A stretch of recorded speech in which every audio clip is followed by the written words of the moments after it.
What up, y'all? I'm Dr. CBS here with Dr. Jared Ball and Dr. Layla Brown, and you're tuned in to episode 20, the last episode of season 1 of The Last Dope Intellectual.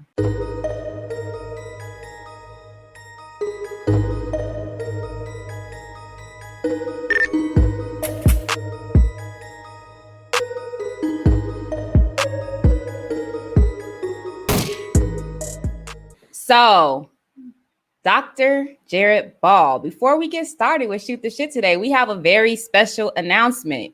Give me a drum roll. Dr. Layla Brown will be co-hosting the second season of The Last Dope Intellectual along with me and Jab. So, yeah. I heard the clamorings in the chat. I saw the tweets. I saw all the comments about wanting more Dr. Layla Brown. So ask and you shall receive, LDIers. So she'll be co-hosting season 2 with your girl and your boy. So Jared, how do you feel about that? I think it's great because I agree with everybody who has been saying more Layla. We want more Layla. So all the more we can get, the better. So I think this is fantastic. It's a great idea. Fantastic. I've already been accustomed to the fact that I get watched on my own show to use some rap terminology. That's okay. I'll take it. I'm just here for the jokes. Hey, like Cat Williams said, the beasts bring the beasts. He says he doesn't bring whack comedians to his show to make himself look better. You don't bring whack scholars and guests and co-hosts to make yourself look better. You bring the best, and that's how the best works. That's how the best is the best. So period. That reminds me of that line, that Lil' Kim line. You better keep the peace, or out come the beast. We the best. Still room for improvement. Anyway, y'all, we are gonna do, for those of you who are doing the drinking game for that which shall not be said, so you don't start off too early getting drunk. We gonna do our best to keep that to a minimum, because I heard some of y'all was damn near alcohol poisoning last week, but that was your bad. You should have known when an academic comes on, it's gonna be that word or that phrase a million times, and it was egregiously so last week. But and I'm telling you, Layla, speaking of which, is the AI or the harder way of that phrase, because the way she leans into it and fakes it, comes back with it. Matrix, I was gonna say it, but I didn't. I'm like, she was messing with us last week because I was playing, so I was like, I even edited the episode and was still not remembering, and I had it, and she would be like that, and then she would just lean, and I was like, but she, yep. But like you said, she saved us last week because shout out Dr. Anwar Hubru. I mean, they were great, but they were seriously leading us to liver issues. Period. Yes, the conversation was dope, but we was keeping tabs in the chat. So, but that being said, we might as well kick off season 2 with the last episode of season 1 by bringing Dr. Layla Brown to shoot the shit with us. So let's bring her on. Come on, girl. Yeah. Hey. A glow and muted, but it's a lot. My bad. No, y'all would mess with me. Like at the whole chat, they were like, I'm about to be messed up. Layla's almost gonna say it, but I don't know why people mad at me, because I can actually adjust. People talk. Period. And it's just because you were messing with us. That's not the adjustment. It was that you was like, No, because everybody has made me extremely conscious of saying that. And so now when I get ready to say it, I think of something else. It's like Voldemort, that which shall not be named. It is. All right, y'all. So we are going to shoot the shit actually on a topic that one of our viewers brought up. So Jared, what does this tweet say? It says, could you and Doc Jab possibly discuss how HBCU culture could be changed to make quote unquote Black excellence more radical? And I said, certainly. And we'll bring, Layla on too, especially because this deals with HBCUs. And as you noted, we've talked about this HBCUs in another episode, but So first of all, what even is Black excellence, y'all? Like when we, not we, but the royal we, the folk, be talking about Black excellence, what is even meant by that? And can it be separated from accumulation, from the notion of meritocracy, from Negro prestidigitation, also known as Black girl or Black boy magic? Can it? I've not heard it used in that way, because I don't feel like when we talk about our aspirations, they're not that type of material aspirations. And most of the time when you think about Black excellence, when people talk about Black excellence, they're talking about the first to be so-and-so. Well, you know, I always have an interesting story about the first to be anything. When I was younger, one of the things my dad said to me about school, he said, you should never be excited that you're the only person in your class to get an A. Because do you know what that means? That means when you grow up, all the people around you, there's going to be your kids, doctors, teachers, other community members, they haven't gotten what they need to get. So you should always be celebrating the success of everybody around you. And so I don't know, like I just haven't heard Black excellence deployed in a non-bourgeois, aspirational kind of way. And I think that there are examples of things that we are doing that are amazing, great, wonderful, and cool. I just don't know about the phrasing Black excellence in that way. Listen, for me, and this is why, kind of like what we were saying last week, staying grounded. So I try to stay grounded in community political organization. Free-ish since 1865. Free-ish traditions of radical Blackness. So for me, Black excellence means something along those lines: radical militant organization. But in the context, certainly, of HBCUs, this is not what is meant. HBCUs are almost exclusively promoted in the context of Black excellence being around step shows and drum lines and marching bands and frat and and a lot of greatness is there. There's a lot of fun, no doubt. And I'm first in line to want to see the marching band and the drum line and the step shows. I think all of that is fantastic.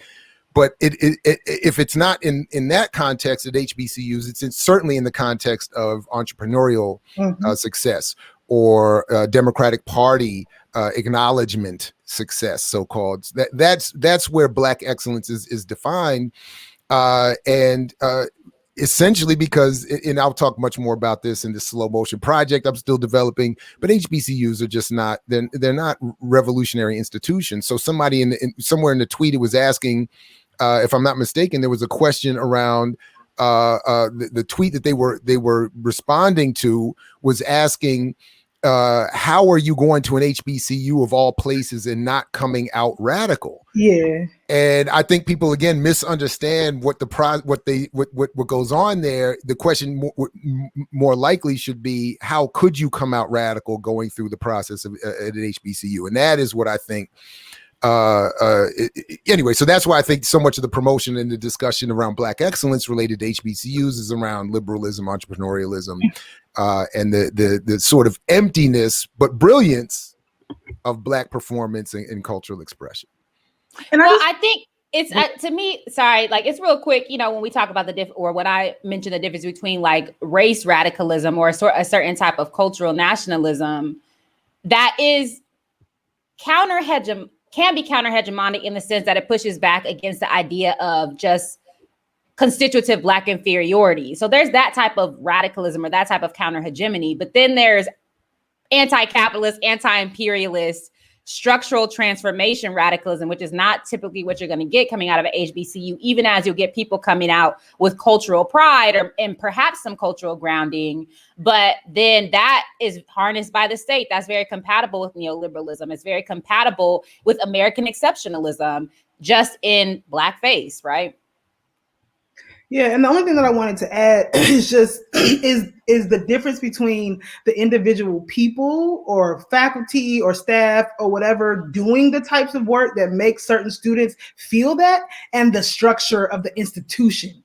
And those are two different things, because I think there are plenty of us who have gone through HBCUs and had very transformative, important, radicalizing experiences. Because even in my segment, I'll have Dr. Muhammad back on, and that's from my experience at an HBCU. But I do think that we have to think differently about the people who bust their asses to do that type of work, and the thankless job that it is. I mean, Jared, you mentioned, what was it, being told by the president or the provost what you could and couldn't do in your class, right? So those are those differences, and I think that's what people often confuse with that HBCU experience, is the handful of people who are trying to live up to a particular idealized vision of HBCUs versus what they often are.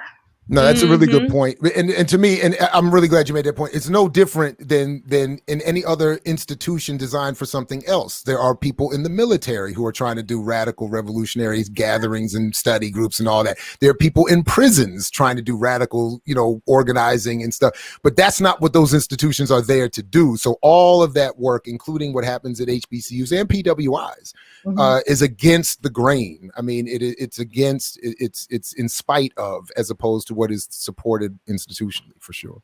And okay, but the question was, how can HBCU culture be changed to make Black excellence more radical?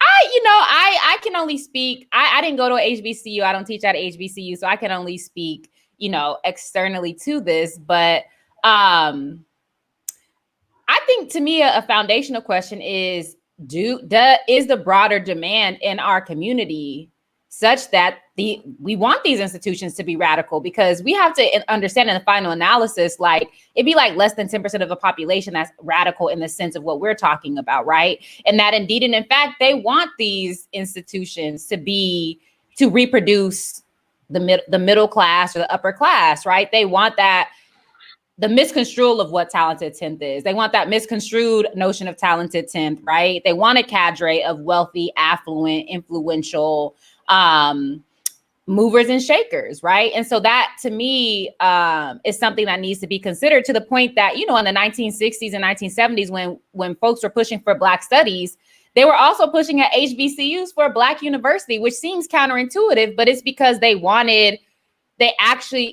being students of that moment in that milieu wanted a particular type of university that did not reproduce Eurocentrism and that was not amenable to white supremacy or to Cold War conformity, etc. But the question is, number one, we're not in that milieu anymore, right? We're in a different sort of conjuncture, different set of contradictions. But also, again, that still was a comparatively small group of students and community organizers and activists. So, the question is do the streets want this? And I think the answer, by and large, is no. I mean, I don't know if, I haven't been around the sort of everyday schooling life of HBCUs lately, but I don't know if Morgan does this, but I know almost every HBCU that I have been to at any point does this professional, especially for people in the business school, where they have to wear suits and and all of this is supposed to be this kind of training into this kind of professionalism. And I feel like going back to the question, how we have to disabuse ourselves of the notions that these are goals that are aspirational. And there is a difference between wanting to generate enough resources to be able to take care of ourselves and what that is, right? The goal of being a CEO, right? Because if we understand the nature and structure of capitalism, to be a boss is to be an exploiter, right? That's what you're going to do. Unless you are considering very conscious ways of cost sharing and resource sharing and collectivizing the type of work that you do. And I don't think that those things that they teach that, right? And so I think we have to undo our notions of professionalism, and I think so much of, I don't know, it's weird, right? Because I think one of the things that people talk about in terms of HBCU culture a lot is that, for the most part, we still get dressed up. And I don't mean dressy, but when we go out of the house, we like to look a certain way. And at a lot of white schools, you've got people in their pajamas looking like they just rolled out of bed. But I also think that is a particular kind of disciplining. And don't get me wrong, I appreciate seeing us in all the colors and everything. But I also know that it is a particular kind of disciplining that says when we go out of the house, we are representing all of us at all times and must look a particular way. And some of those things we got to undo. One it of the reminds me. Oh, go ahead. no, go ahead.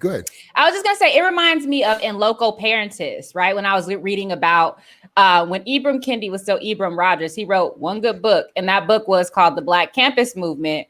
And he talked about in Local Parentis how the institution takes on the role of the parent. And to your point about disciplining, it orients you to present yourself in a particular way at the institution. And it's not only disciplining, it's also a aspirational performance, right? You're talking about aspiration. It's like a performance of a class that one is aspiring to, if one is not already in there generationally, because that's the other thing about HBCUs is that they reproduce dynasties.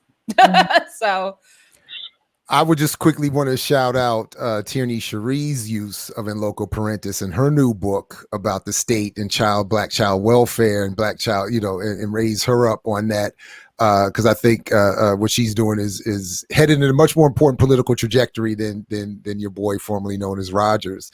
But listen to the CBS. I'm really good. I really appreciate you resetting that question, because I think it's important to understand that there is no call in the community to turn these into black institutions and black radical institutions, and that's the point. That if we want to see HBCUs or anything else change, the community has to become more organized and radicalized and desirous of that. Otherwise, we're going to get. Look, one of the last, as a quick example, one of the last times I was invited to one of these meetings, there was a faculty meeting some years ago where we were asked to have a discussion around our interruptive ability in the way students dress.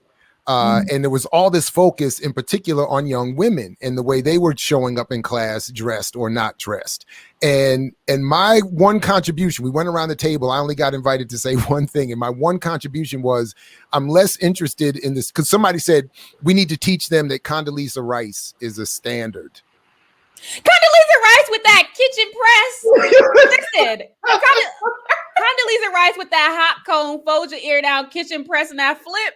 That's what we on? So I simply said something to the effect that Assata Shakur never wore a suit and reached a standard I would rather see our students get to. But my point is, you could see the trajectory of where we were. And by the way, I was also saying, trying to say, I'm not going to sit there and comment on anybody, much less young women's clothing. I felt very uncomfortable with that. I don't want to be put in that position where people are asking me to observe how women are dressing in my classroom and then interject my thoughts. I just felt that was. And again, let's focus on teaching them to be revolutionaries and not worry so much about how they show up in class. Let's change the world that they have to live in, and let's worry about what they're wearing when they leave their dorm. But anyway, and it wasn't well received.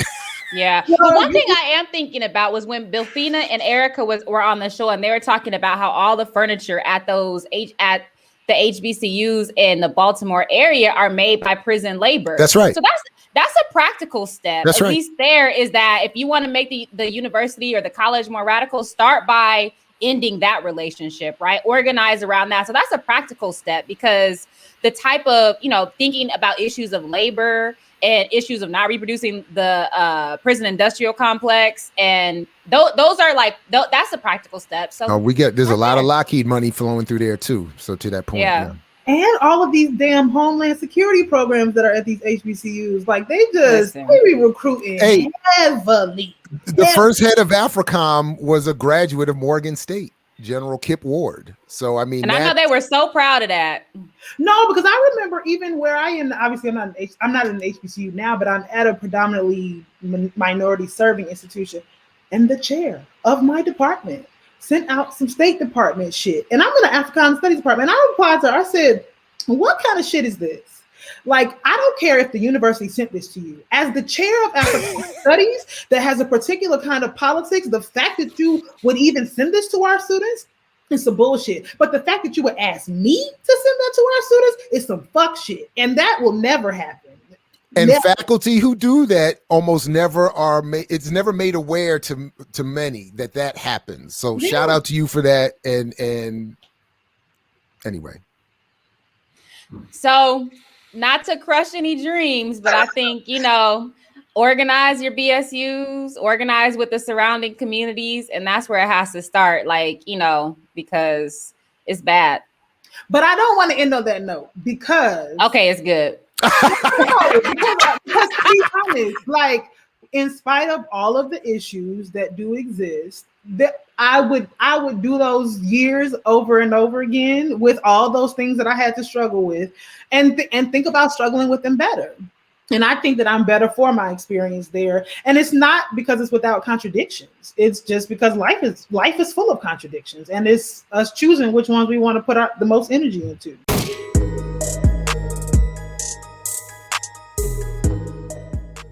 All right, y'all. So for on the last show of season 1, this is going to be such a dope interview. It is with what I call the daishikis of BPM. That is Kalanji, the ear doctor, Jared, and usually Kamal. Unfortunately, Kamal couldn't be here today for whatever reason. But okay, so I call them the daishikis because you usually call the heads of a corporation or a company or whatever, or a formation, suits. But we Black, so I call them the dashikis. So I'm very excited to talk with them alongside Dr. Layla Brown. All right, so welcome, y'all. Thank you so much for coming on. No doubt. It's a pleasure. Honored to be here. Okay, so I just want to start off, daishikis, each of you. Can you just give a brief bio, a brief introduction? Who are you and what brought you to BPM? Go, Kalanji. What's happening? Kalanji Changa. I am a born-again rebel. I'm a freedom fighter from Bridgeport, Connecticut. And what brought me to BPM, I had an idea, a thought about doing a network. So I reached out to a couple of the homies. I reached out to Dr. Jared Ball and to Kamal Franklin, who we were already doing a show along with the ear doctor who was doing the Renegade Culture piece. So I reached out to Jared and Kamal and asked them what they thought about us doing a podcast network. Jared was like, bet, this is something that I've been thinking about doing for a while. And Kamal was down, and we said it was going to happen. The ear doctor was already a partner, hit him up like, yo, what you feel like doing? And here we go again. So we hit Black Power Media. Period. All right, what about you, ear doctor? My name is the ear doctor. I'm from Trenton, New Jersey. Moved to Atlanta, and I'm here. And I've been a professional DJ for over 15 years. Also have a production studio called Playback Sounds. Was in there doing some production. Walk in, see Kalanji and Kamal. I'm like, who is these guys?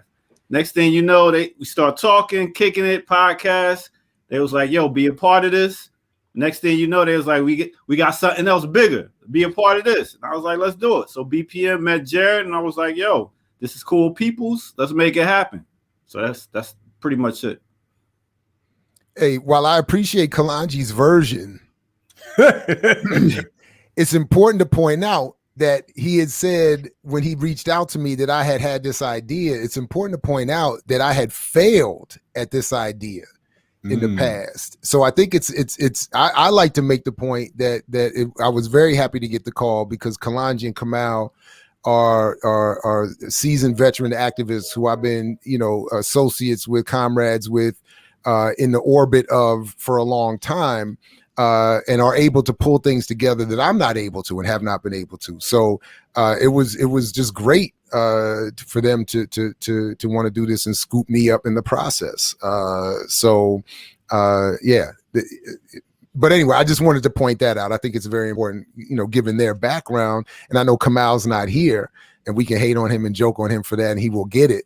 But the truth be told, he is a veteran activist and organizer who's been doing work for a long time. So I had confidence that if this was going to work, this was the crew that would pull it off. And I think we're off to a great start.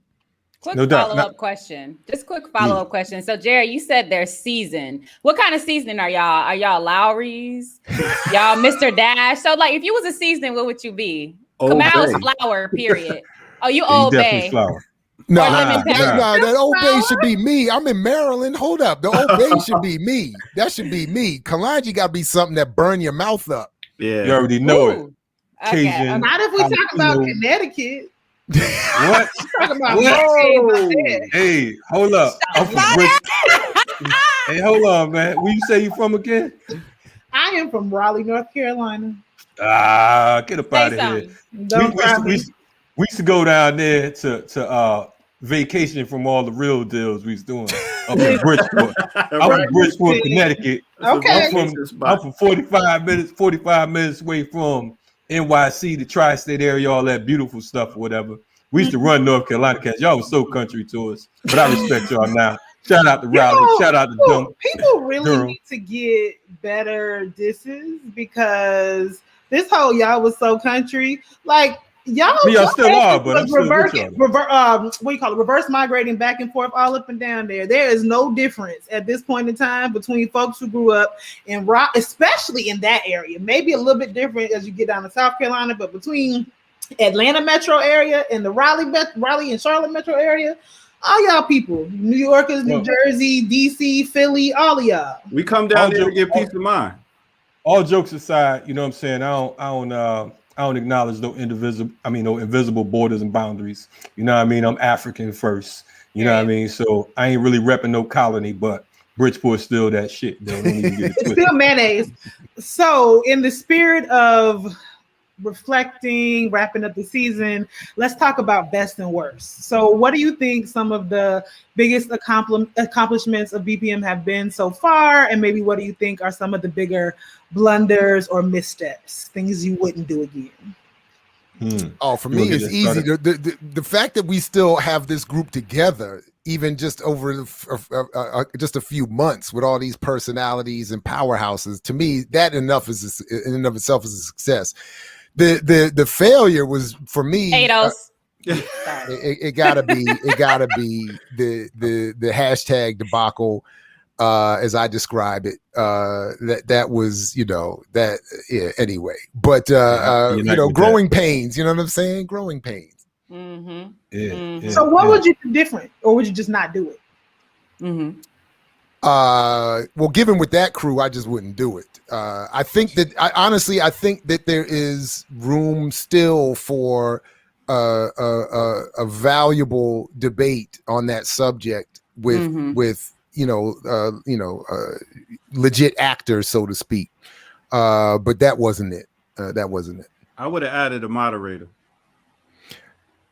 I mean, theoretically, I was supposed to be moderating, but I mean, come on. What happened to the moderation skills? Man, listen. Yeah, that's why. I mean, you just can't moderate insanity. It's like trying to, how do you how do you manage a cyclone of nonsense like that? That's really Jerry, you might be too nice. If you had CBS do it, she would have told people shut up. Well, that would have the case. She would have clicked end broadcast. Right. She would have clicked end broadcast. She'd have been like, fuck all this. I'm not doing this shit. Mute, and mute. All right. So what about you, Kalanji? Best and worst. Yeah. The best thing, I was always a fan of I Mix What I Like. You know what I mean? I saw I Mix What I Like as a legit source of information. You know what I mean? And we've always been cool. I think the best thing about it was, is the fact that we've only been rocking for 4 months. And I think that in a 4-month span, we've established a brand, you know what I mean? And it's a brand that folks are respecting, as if we've been here for a year. All practical purposes, we've been here for a season, you know what I mean? So I think that's real dope. We have a lot of room for growth. We have some great programming, folks like you all. I think we have a broad spectrum of podcasters, you know what I mean? We have a range and a variety. So I think that's real cool. The topics are cool, and I would agree. I think the thing that I've pretty much forgotten up until today is, that whole ADOS bullshit. I think that, I think told y'all not to do it. I just want to emphasize for the record, I told them not to do it, and they was like, shut up. And I was like, okay. I never got. Well, nobody said shut up. Let's just clarify that. Nobody said shut up. They blocked me. but in our defense, I think that we were young in as far as the program 4 months ago. The platform. Okay, the platform. the platform. Watch your mouth.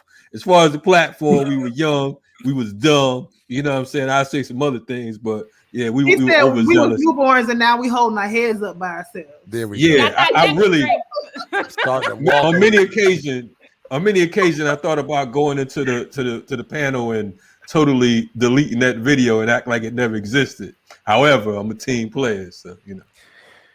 I unite with that. Hmm. Punt that shit, scrub that shit off of BPM ASAP. Man, U.S. government, it like where'd it Period. go? Black Never box. happened. The only Yeah, problem is we that's spend too much time talking about it now, so it's still documented in other places.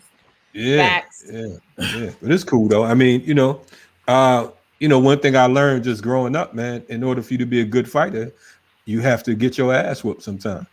You know what I'm saying? Man. Yeah. You never had if you never had a fight, I doubt you can fight because you ain't have nothing to challenge it.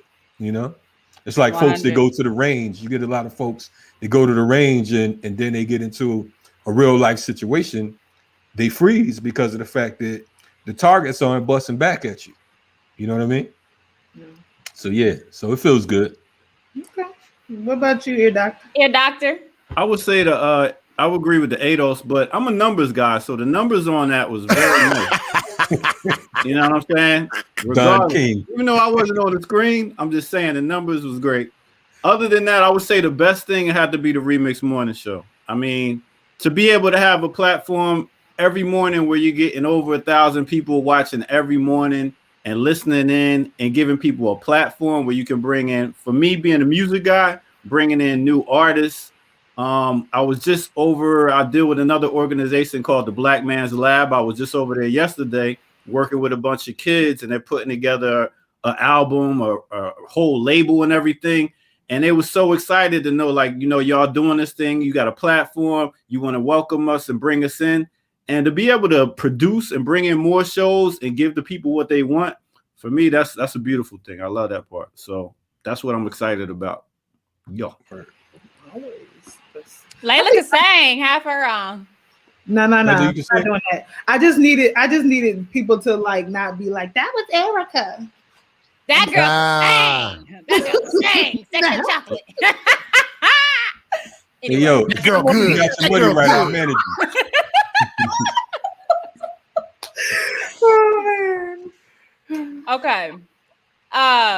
Okay. Jared, I'm gonna ask you first. What do you think you uniquely bring to BPM? What are your unique skills, strengths, contributions? That's a good question. I think I bring some of that sort of standard, quote unquote, straight man journalism hosting capability. The jacket wearer, the button down, whatever. A little bit of technical capability, production, stuff like that. And I think, over the years, I have been doing interviews and radio and underground stuff and mixtapes for 20 plus years. So I think I bring, some interviewing skills, some discussion, keep it moving and stuff like that. And I also think I have, like all of us, my own set of particular interests politically and in the world that are a little bit different, a little bit coming from a different, angle that I think, add to this tapestry quite nicely. So, yeah, a little bit of that. What I got from the first part of your statement was you a square. Would that be fair? A square bear Absolutely. from Delaware? No question. I am. We've talked off the record before. Like I'm socially awkward. I'm corny. The only thing that kept me historically from being a full blown nerd was that I was big, athletic, strong, and I might punch somebody in the mouth every once in a while. But other than that, I was as much a nerd as anybody else. Listen to hip hop. Maybe that kept me from going full nerd. But yeah. So I'm. That's it. But you know got what? That right. You can't color outside the lines if you ain't got lines. So it's cool.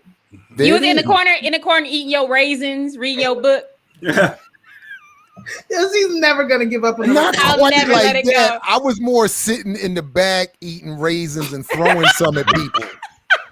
Yeah.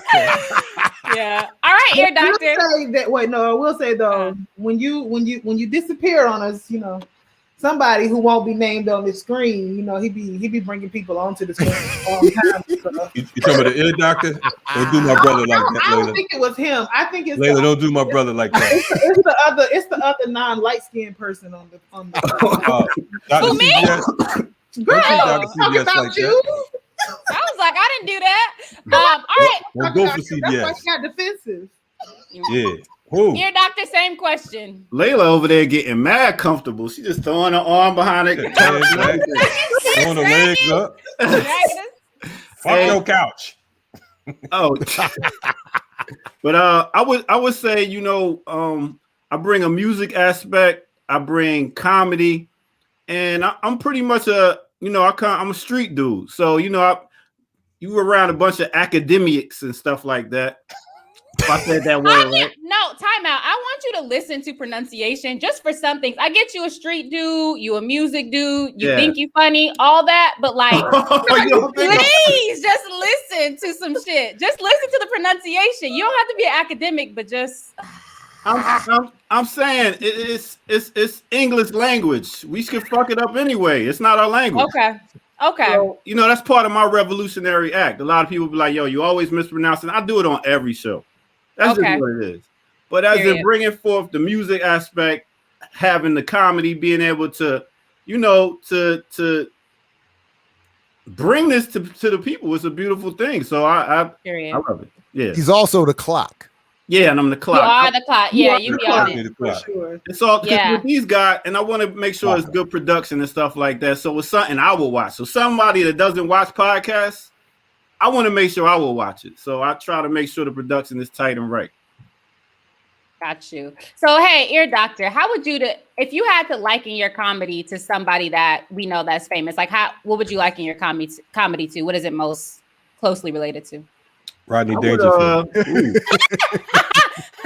I get no respect. Rodney Dangerfield, right? I would say I would roll with Richard Pryor. I would roll with Dave Chappelle. I would roll with people that's actually, you know, got comedy, but at the same time they saying something. So even though it's funny, you're gonna take it like it's medicine that's wrapped up in candy. You know what I mean? Mm-hmm. He went for the goats. He is a goat. That's a Billy Goat. Why not strive for the best? Period. Billy Goat. Kalanji. Hey, what's happening? What's the question? What unique contributions, skills, assets do you bring? I mean, I'm dope. Duh. Fuck y'all talking about? Next question. Number one, we done with that. I think my contribution is I represent a element in society that's marginalized and overlooked. You know what I mean? Disrespected, disregarded. I think I represent everyday people. I represent the cousin uncle that you got. You know what I mean? And some of these other folks, your mama and all them. You know what I'm saying? I think a little bit of comedy and everything. I think that I like to be lighthearted with it. You know, even if it's painful. But yeah, I think that I'm just I bring it in a way that is easily understood. I think my delivery is meant for the lumpen. You know what I'm saying? It's not meant for certain sectors because of the fact that they don't try to understand where the people are coming from. Oftentimes, we can package our issues and make it look good, but at the end of the day, when it's not good and I have to live this, then it's a whole different program. You know what I mean? So yeah, but I try to add that the hosting, my hosting skills. I was into entertainment for years, going back in the 90s and whatnot, managing groups, hosting different events. I was always quote unquote funny. At school, I was a cat always cracking jokes in the lunchroom, on the school bus. Cats used to pay me we used to call it hanging folks, what they say, playing a dozen or whatever. I was always in the top two wherever I went because of the fact that that's just what the fuck we did. You know what I mean? So I think I bring all that with the politics. Shit, ain't it? What'd you say? Hanging people. That's your white people. No, that's actually that's East Coast, but That's East Coast, but you from Raleigh, so you know what I'm saying? It ain't make it down there. Have to do this again. They make it there. Y'all be saying that in about 5 more years. No sir. Oh my gosh, lumping mates. You said Yeah. your delivery is for the lumping, so you like Yeah, lumping mates instead of postmates. I mean, you Rim know, shot. put it this way. I've spoken and lectured at all types of Ivy League universities, spoken to UN twice, you know, all these different fucking international media fronts, all that type shit. But I prefer speaking right in the hood. I prefer a town hall right in the projects where the issues are. I prefer to speak to the people who, you know, who need to be talked to, who need to learn, who need it properly driven home. So I think that oftentimes a lot of our folks that check me out in particular, they're people that are rooting on the side, like, yeah, I wanted to say that shit, but I just couldn't get it out the right way. You know what I mean? And it feels good to actually go in the communities and go in the hoods and whatnot and see the so-called street organizations like, yo, I fuck with your podcast. You know what I mean? That's the beauty to me. You know what I mean? When folks like, yo, I love that renegade shit. Y'all niggas crazy. You know what I mean? That's the you know what I mean? So yeah. Okay. I heard my interview on your show is like top 5. We gotta bring you back on. I mean, it's top 5 for the month. Nice. Yeah. Go ahead, Layla. Next question. I see we hating in here. Period. Next question. All right. So like big thoughts. If BPM had all the resources, you know, if you know resources was no object, what would BPM become? What would you do with it? Let's start with you. Let's go ear doctor first. Ear doctor. If we had a lot of money and we could do whatever, we would be on billboards. We would be just like Roku. We would pretty much have one of the big. We'd be like HBO, Roku, one of the biggest platforms, and be able to put stuff out for everybody. I mean, the next network, like on the NBC level and all that stuff. I mean, really, to give everybody shows that have some consciousness with it, and then at the same time have some street stuff with it too. Because just like we always talk about how Malcolm X first was, Detroit Red, then he became Malcolm X. So it's got to be a way where we can merge both. So I would want to make sure that we're big enough so we can play all types of stuff on the network and be just out of this world, out of this universe. So that's what I want to do. I want to make it bigger than life. Just know if we had a billboard, Kalanji ass would put himself right in the middle. And we right in the middle. We'll and be the in rest the of us all be corner. all blurred out and shit. You know what I We'll mean? be bunched up in the corner. Hey, it works so Kalanji far. and the Pips. Oh God. Or Kalanji you put and them out in the Kalanji front. and them. The writing Oh, will be man. all over our faces. You can only Right. see his. Right. Yeah. Period. See how I get treated, man. See how I get treated. Although you It's did cool, do though. a good job with my plan of the day video, so I will give you that. Oh yeah, that was Sister May. Shout out May to May did on that. that. Okay. May did that. So probably I posted my it, so bad. I can take credit for posting it, I suppose. Mhm. Okay. Okay. All right. All right. What So- about you, Kalanji? Yeah. What about you? Yeah, we probably look like a terrorist organization if we had all the money that we desired, because our communication would be off the chain. I'm talking movies, radio stations, newspapers, magazines. I'm big on the whole. I realize, or we all know, that propaganda is the biggest tool in war. You know what I mean? So we'll be hitting hard in, man, probably 40 different languages, you know what I mean? 96 different countries, you know what I mean? So if we had unlimited resources or whatever, we'll be what Al Jazeera and a number of these other folks are supposed to be. Speaking of different languages, I feel like at the very least we should be having Spanish subtitles or something, especially where we are. So it's just something to think about. I'm with it, but we need, but that's the beauty of BPM. You know what I'm saying? We need all the petty bourgeois skills to come to the battle. You know what I'm saying? It's a lot. It takes a lot of work. For ALD, I had to translate and transcribe and then subtitle a 10-minute video from a woman who was from the Cuban Federation of Women, I would never talk junk about a translator ever again. It is a lot of work. And, you know, anybody out there in the world that's what you do. Yeah. Whew, But we're confident that it's going to happen, man. We're confident. Yeah. I mean, for some reason, at least inside my head, I see this thing going in directions that we couldn't have possibly imagined. And I think that even on the taping of this episode right here, there'll be clips from this episode that'll be used 30, 40 years from now, saying that we knew that we were going in the right direction.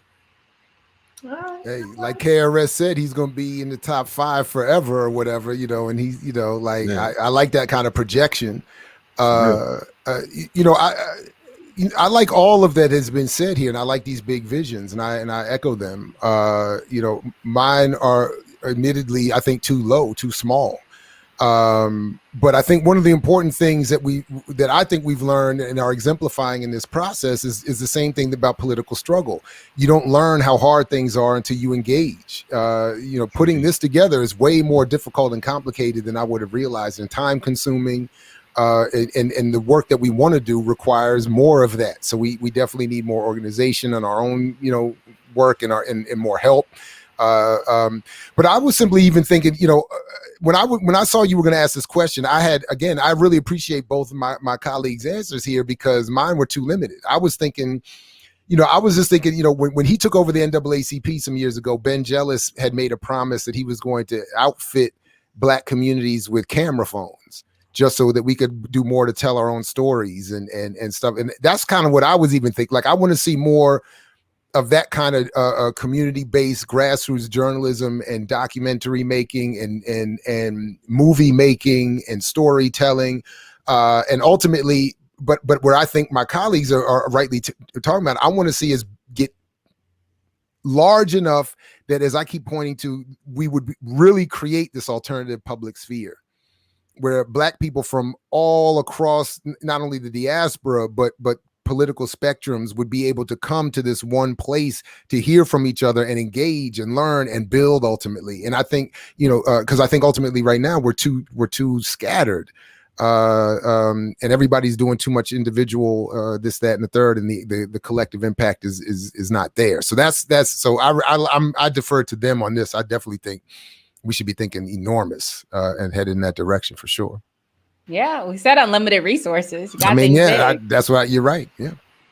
I'm just glad none of y'all said go to space, because that's what these motherfuckers who do have literal unlimited resources, that's what they're doing. And I think that's the difference between radical Black folks and these fucking white monsters. Like that's the goofy shit they do. They're trying to go up. We're Rodneyists. We're trying to ground ourselves even farther. We're trying to dig back that way. Period. Yeah. They're trying to blow up heaven. That's what they're doing. You know what I'm saying? But whole nother program. Oh, not space. Okay, so last question. Going from the big to the more practical, right? What's next for BPM? So what are some of the things that are in the works or that are on the horizon that, you know, our folks can expect? You want to start that off, Jared? Or?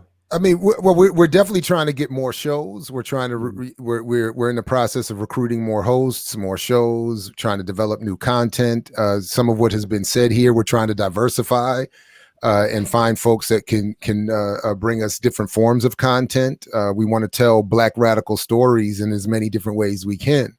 But from my point of view, I'm trying to manage expectations and let there be a slow build. I mean, you know, some of what I think that we're competing against have been here for decades and they do have unlimited resources. So I'm trying to you know, be patient and appreciate the slow build and the growth, but at the same time constantly trying to bring in more folks and hear from, you know, more, so that we don't burn each other out, and that you know, it can become a more fun and easy and realistic successful operation. You know, Jared is a tortoise, slow and Slow and steady. Definitely slow and steady, and not just because you're bald. Turtle dove. You got shots. Trying to say you look like that old turtle from the cartoons back in the day. No, I'm trying to be like my man in Kung Fu Panda. You know, there is no try. You either do or don't do. You know what I mean? You know what I mean? Absolutely. I would have to say I want to make sure, like we were saying, bring more shows, bring more youth to the program, bring more music, videos, and giving people a platform really to do their talents and bring forth some real radical change and not have to worry about, oh, can I say this? Can I say that? No, come here, say what you got to say, as long as it ain't on some BS.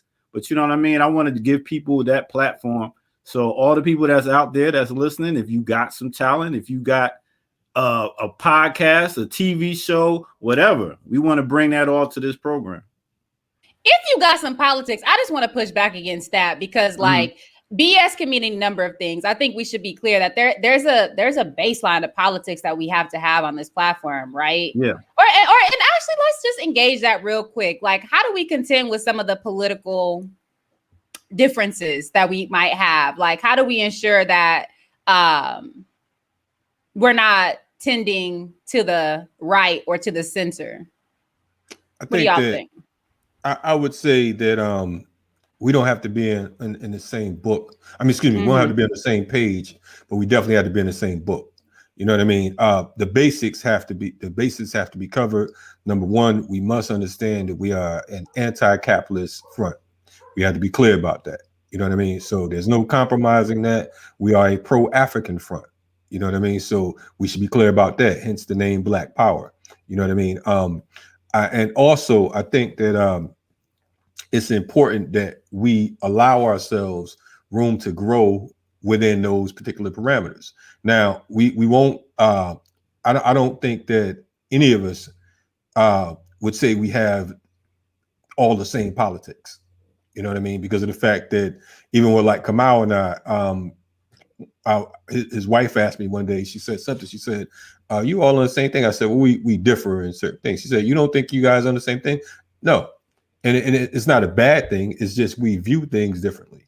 You know what I mean? And I think that's the importance of what it is we have, because of the fact that a lot of times we'll create a cult-like environment if we're all talking about the same things, we're moving the same way.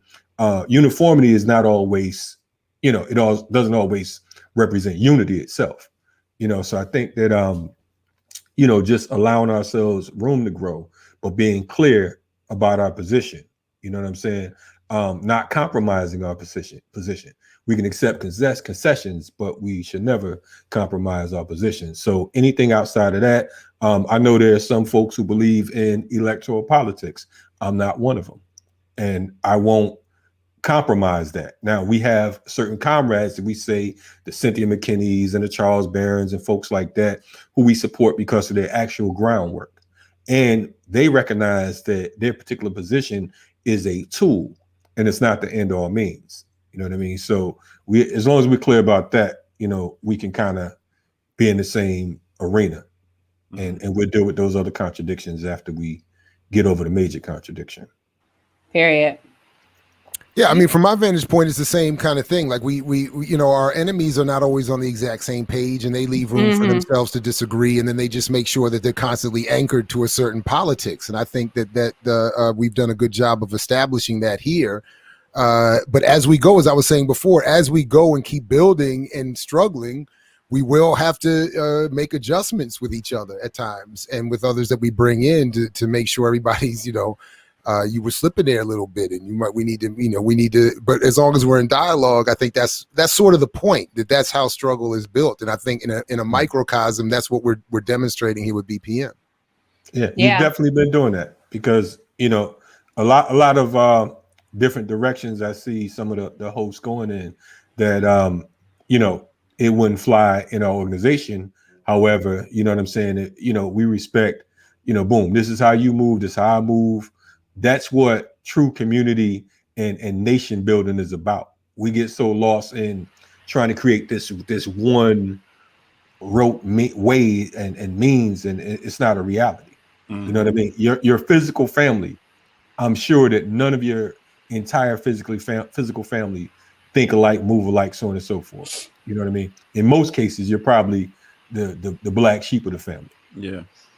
But I also think it's important too, even when, to your point, Kalanji, about being in the same book but not necessarily on the same page, that we model what it's like to have those types of disagreements in ways that work towards consensus, right? So like rather than just saying they do them over there, we do us over here, thinking about, and that's actually what I like about, I think, the morning show too, is because it's an opportunity for all of the various personalities to have some dialogue with each other.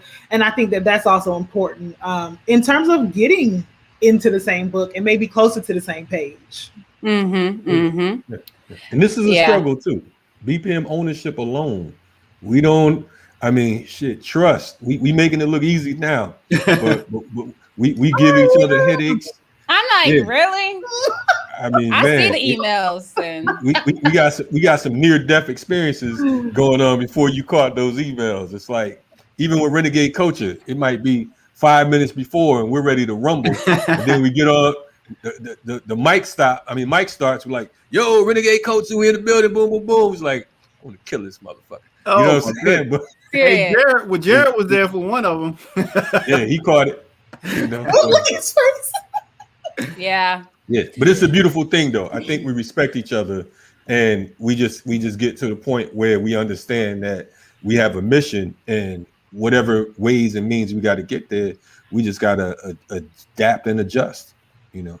Make it do what it do. That's a good way. That's a good way to end this segment. So, Dashikis, thank you so much for coming on. It's been a wonderful conversation. I love being part of this platform. I'm grateful to have been included, and I'm sure I'll have you back. We'll have you back season 2 to talk more, as things continue to develop and grow and change. So thank y'all, because y'all definitely bring it on the Remix Morning Show every time y'all come up on there. Everybody loves everything y'all do, so continue to shine like y'all doing. Yeah. And we're just even like Layla. Even like Layla and them damn plants. But yeah, thank you all. And definitely thank you for LDI and for Layla's coming on. We really appreciate that as well. Yeah. Kalani just mad because he can't make my plants about him. It ain't no way to do that one. Yeah, ain't no Kalanji plant. It's Kalanji seeds when you talk about herbs. Oh, okay. I was like, what is he talking about? The black seed oil. You see me trying to hide behind the mic. I was like, where is he going with it? Anyway, bye. Hey, appreciate y'all. Right, see y'all later. Hey.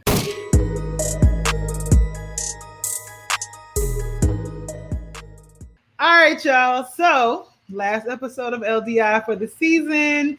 And today we are going to have one of my favorite people back on. So for those of you who watch the morning show, you will have already been introduced to Dr. Baina Muhammad. She did a wonderful segment with us on thinking through our responsibilities as Black people to think through and with our sort of anti-capitalist ideas, our ideas about freedom and liberation, and Black disability in particular. Today, however, I am bringing her back on as a mentor, a comrade, a friend, one of the most important people in my life to talk about radical sisterly comradeship and love, as always. So let's bring her on. How are you doing? I'm fine. You're going to make me cry before we even start. That's all right. You can cry on this segment. People don't know that I have a soft spot. You don't want people to know you have a soft spot. I don't want people to know. So for the audience, I just want to give them, we talked a little bit about this when we came on the morning show, but I just wanted to give people a sense of why I thought you were important to have this conversation with. So we met when I was, 19, I think. So it's been like 16 years now. I was in, I don't even know what class it was. Was it like an African diaspora class or something? I can't remember. It definitely wasn't the Black experience because I didn't take it. I think it was either diaspora or African American. I don't really remember either. And I just remember, I'm a person that is really kind of instinctual. And I remember you having us stand up and introduce ourselves. I don't know what I said, but I just remember you saying when I got done introducing myself, I think I'm gonna like you. And I said, I think I'm gonna like you too. And here we are, 16 years later. And I feel very much a part of your family, and you're very much a part of mine. And so the reason why I wanted to have you on today to have this conversation is because I think that you are one of the longest standing people in my life outside of my blood relatives who has modeled, I think, this process of friendship, this trajectory, right, of teacher, mentor, friend. I know you always get on me. It's, we have these traditions in the Black communities. We don't really call people by their first names, and you still fuss at me for calling you Dr. Muhammad all these years later, but it's hard for me to say bye, But I wanted to start with the book that I've been referencing every week, and I wanted to read just a little passage on comradeship. Okay. So let's see, where do I want to start? Regarding the orientation of the family, Kollontai constantly emphasizes comradeship throughout all of her writings. The word comrade and the concept of comradeship is consistent and prominent. While Jodi Dean has recently gone to Kollontai work to develop a theory of the comrade, I see this concept of the comrade as just one possible expression of a more expansive love. This can be seen throughout Kollontai writings on love, the family, sexuality, and communist human relationality.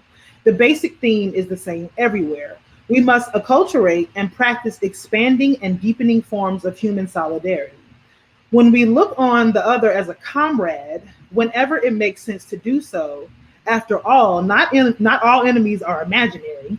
The name comrade indicates a decision to view the other as part of our collective. The comrade is, by definition, not a rival nor a competitor against whom our interests are set. According to Kollontai, the capitalist ideal is the married couple working together to improve their welfare and to increase the wealth of their particular family unit divorced from society. The others outside of the family were to be of little concern, which is to say that they are not regarded as comrades. Communism turns comrades into one way of loving beyond the family. Mm-hmm. And so I think that there are ways that I think, in Black communities, when we talk about sort of fictive kin, we make people a part of our family because that's the way we understand, I think, either non-romantic or extra romantic love. But I wanted to think about your process, right? So I have watched you mentor me and teach me and mentor other men and women across your years. And so I just wanted to know a little bit about how you came to think about your role as a teacher, as a mentor. What do you see as your responsibility sort of beyond the classroom or beyond the kind of structures or confines of work in the institution of the university? Mm-hmm. I first of all, thank you for that passage. That was affirming in a lot of ways, because I agree with you that to be in partnership is at the core of how we are organized, typically, as Black folks throughout the diaspora. And so though I had the distinction of being, termed the professor, I always saw myself as being in partnership with my students, right? And wanting to have reciprocity in our relationship in terms of how we intellectualize. I think that the more participatory it is, the better it is for everybody. And so while, I'm charged with teaching and elevating your understanding, I also saw the ways in which when I open that up and allow students to engage me, that it also helped me. And so I approach the idea of mentorship in the same way, that it's not a hierarchy, that you mentor me as much as I mentor you. And we both grow in that, and that is what I'm committed to, like being in partnership and not necessarily seeing you as something to be poured into, but that we we feed each other. And I think that that's been my approach to teaching, and certainly to developing strong relationships with, students former students like you. And, I mean, that's actually one of the things that I learned so much from was your willingness to have relationships with many of us outside of the classroom. I remember you telling me that when you first started teaching, you had this idea that you would invite students over for dinner. And, for those folks who didn't see the Remix Morning Show, Dr. Muhammad is married and a mother of 4 and actually parenting 5 now, including her niece at the moment. And I know Dwayne, your husband, was like, lady, it's already a lot of us in this house. but I also know that you learned some of that from your mother and the ways that she worked and organized in New Jersey. And so I wanted to maybe hear you say a little bit more about her influence on the way that you relate to people and how you see your responsibility as both a teacher, mentor, and community member. Yeah. She's still teaching me. I just came back from New Jersey on Sunday, and just kind of watching her do all the things that she does on a daily basis. I'm always in awe. But one of the things that my mother, and this extends from her mother, according to stories that she's told, has always seeing herself as a part of a larger community, and therefore she had an obligation to be of service to people. And so and for whatever reason, I really took to that. So I followed her everywhere she went, from except for the organizing in prisons. I was too young to do that. Yeah. That certainly influenced me to teach in the prison when I first started teaching at North Carolina Central, because of what I saw my mother do. But that she found a way to connect with a variety of Black communities and to be of service and in partnership with people at multiple levels. And I think that largely influenced my approach to, teaching and learning and trying to figure out how I would, find my own path, but borrow from the example that she gave me, all those years ago. And she continues to have that kind of effect on me. Just watching her is pretty impressive. No, I mean, she's 73 years old now, and she's not slowing down. Nah, listen, y'all, she is out there in the New Jersey streets working. She's all the time. All the time. Listen, when I was there, before we drove up, my son, who wanted to spend a couple of weeks with her before we got there, she sent for him to come home. He wanted to drive down to visit his uncle in South Jersey. And I'm like, your grandmother has things to do, Jabir. She can't be driving you to South Jersey. She calls me back and she was like, oh no, I'm going to get up at 5 a.m, drive him down, and then I'm going to be back at the grandparent center. It's a center that supports grandmothers and relatives who are taking care of babies. I'm going to be back because we have a shipment coming in and I need to disseminate the food. And I'm like, Mommy, but aren't you tired? So it's that kind of dedication that I've seen all my life, and I can't help but to mimic that in some way. And in some ways, I think that that's a lot of the reason, even though our mothers are different ages, I think that that's a lot of the reason that we connected, because even my mother, when my mother passed and all the people came to her funeral and the women, my mother was supervising women's visits, incarcerated women's visits with their children. I mean, she was just doing so many things, and you just wonder, how do you find the time, the strength, the energy to do all these things?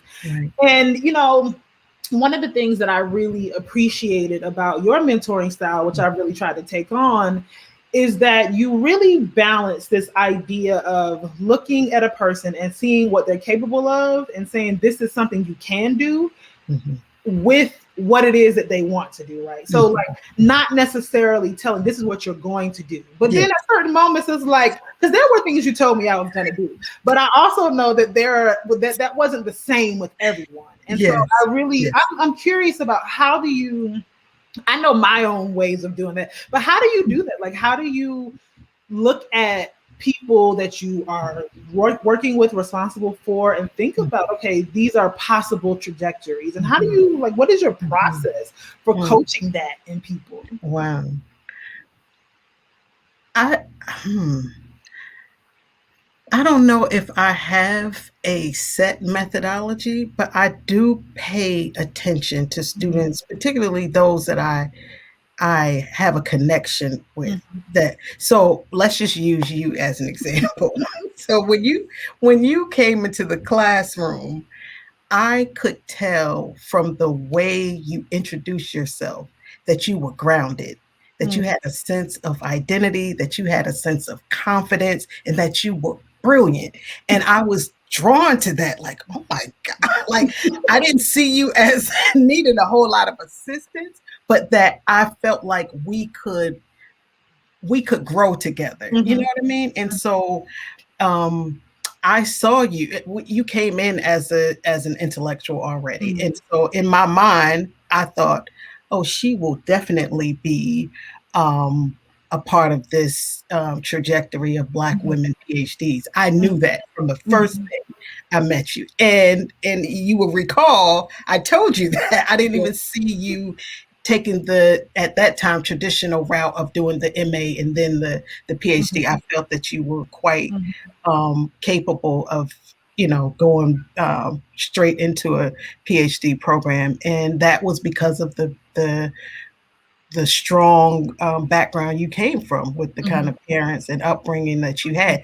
So I pay attention to how students present themselves, what they say they want for themselves, and I invest. I believe, one of the primary reasons why I chose to teach at an HBCU is because I wanted to work with Black students, and I wanted to work with Black students from a particular perspective, recognizing that some of them, I should say many of them, are very conservative in their thinking. But I see the site of HBCUs as a subversive site for somebody like me to kind of break up the ways that they think about Black people and what our freedom should look like, right? And to get them to think about things in a new, often contrary to whatever they come in with.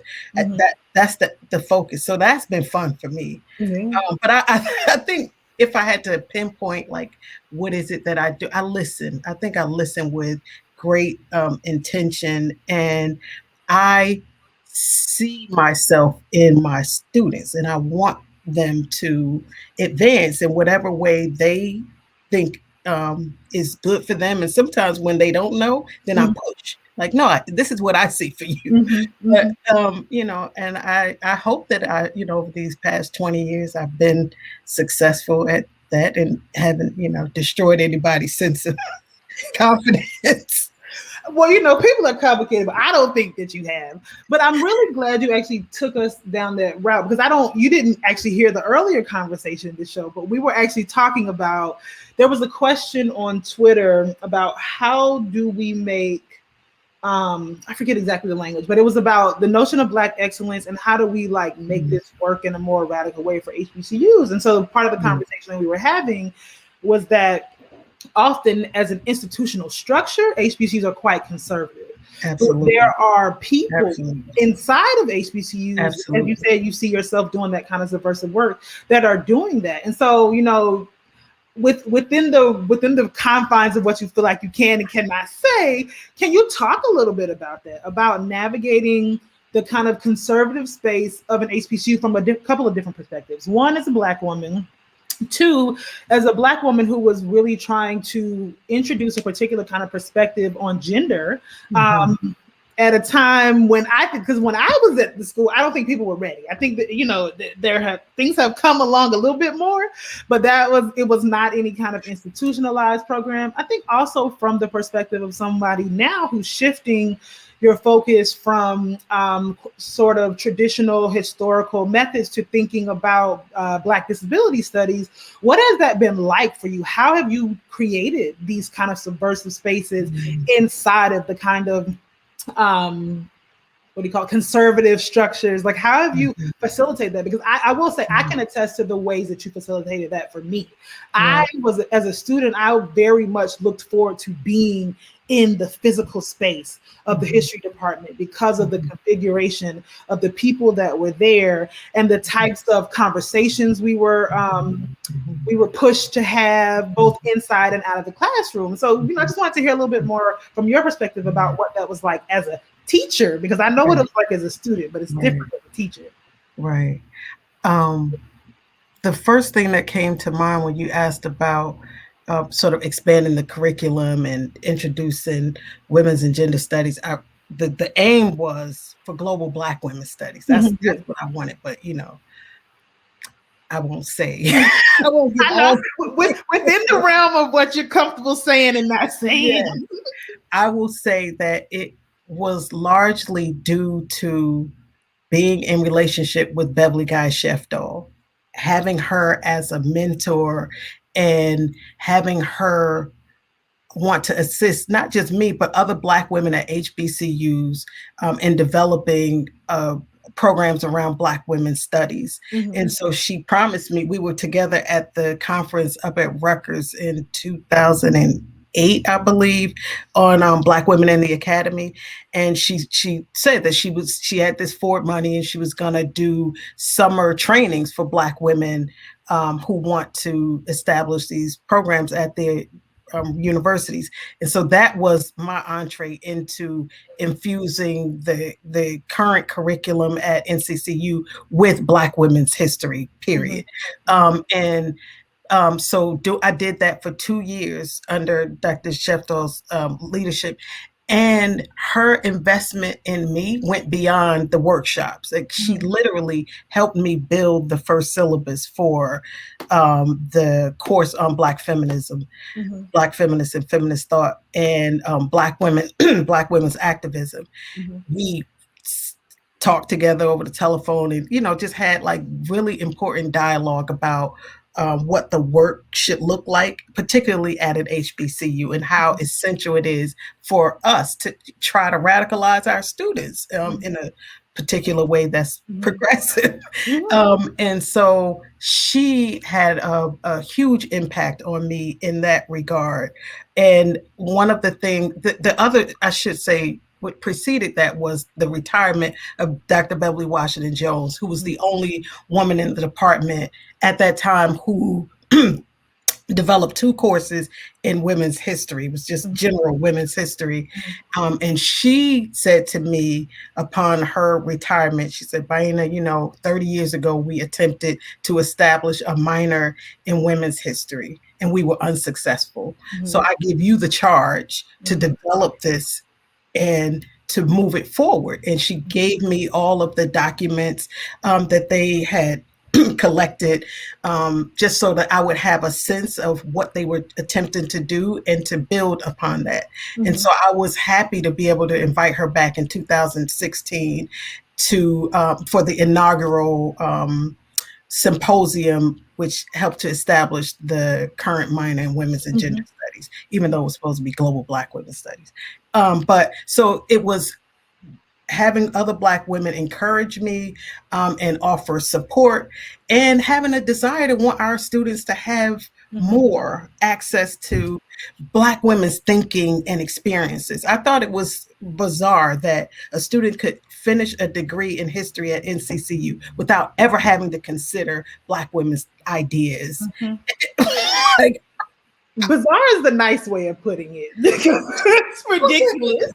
For 100 years, the school had just celebrated its 100th.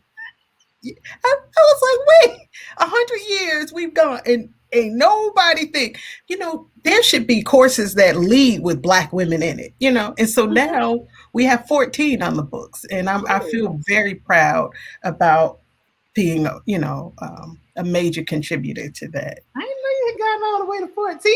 Well, there are 6 at the undergraduate level, 7 at the undergraduate level, and 7 at the graduate level. Okay. Something like that. Total 14. Yeah. No, I mean, it's just, it's just making me think even in relationship to your own experience, because you're HBCU through and through. I'm HBCU through and through. Bennett Bell for undergrad, NCCU for your master's, and Morgan for your PhD, and then coming on back to Central. And did you through your own trajectory as a student see that model for you?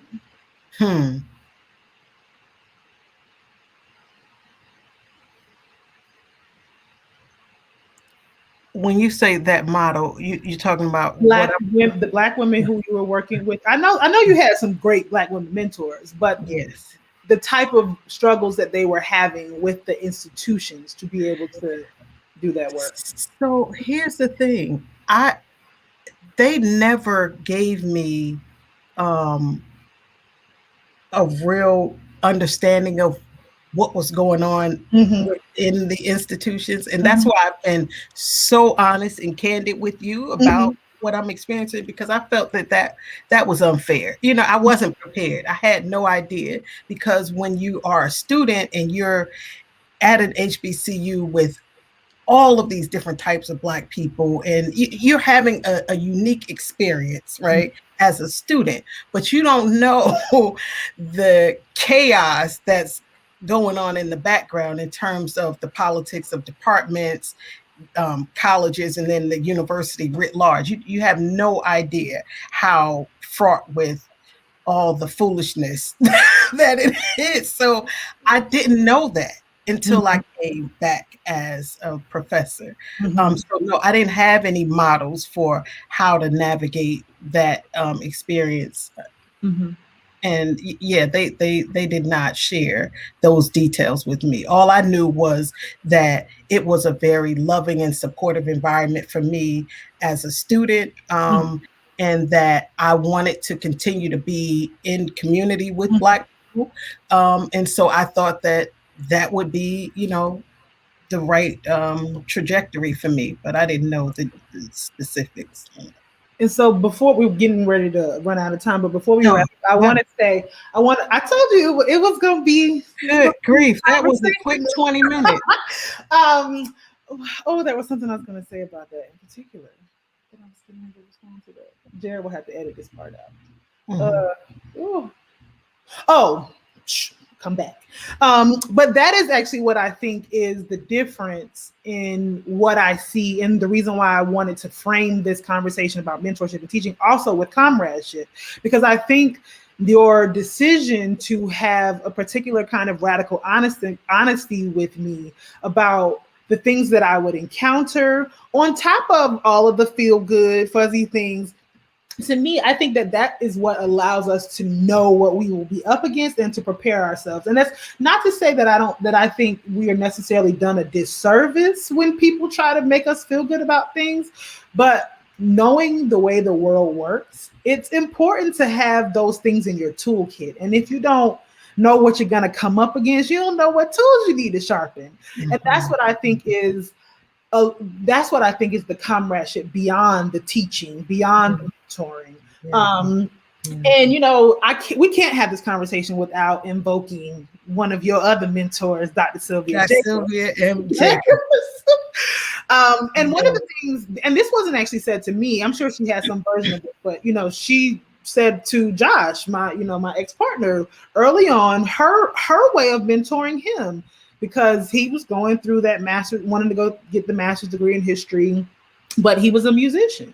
And one of the things she said to him was that you don't need to have a plan B, because if you have a plan B, you'll fall back on plan B. So you need to go with plan A. And plan A is that you want to be a musician.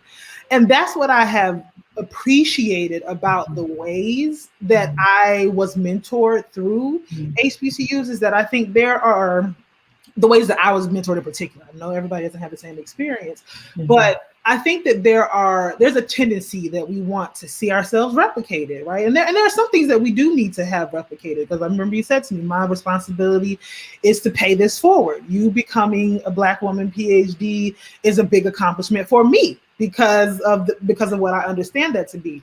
But also helping all of our students to realize what it is that they will flourish and thrive at and what means something to them, I think is what I have taken from your modeling, teaching, mentoring, and comradeship. And I feel like I have great relationships with my own students that are growing in the way that our relationship has grown over time. So I wanted to have you on as this first guest of the last episode of the season. Nice. Yeah, because in a lot of ways, the notion of She Gathered Me really comes from thinking about my relationship to my mother and my relationship to you. Because there are many times where you've had to gather me, both in loving ways and also in like get your shit together ways. So gathering is not always this like soft, warm, lovey-dovey thing. Gathering is this thing that it is a verb. It's a way of being, right? And so I just want to say thank you. I want to say thank you for your time today. I'm sure you'll come back at some point. And maybe, I don't know, I'm just saying this not as the closing. I don't know if Sharice and Jab want to come back on to continue any more of that conversation about HBCUs or not. But if not, then I would just say thank you for this. As always, appreciate the time. You will be back, I am sure. Thank you. I appreciate this, Layla.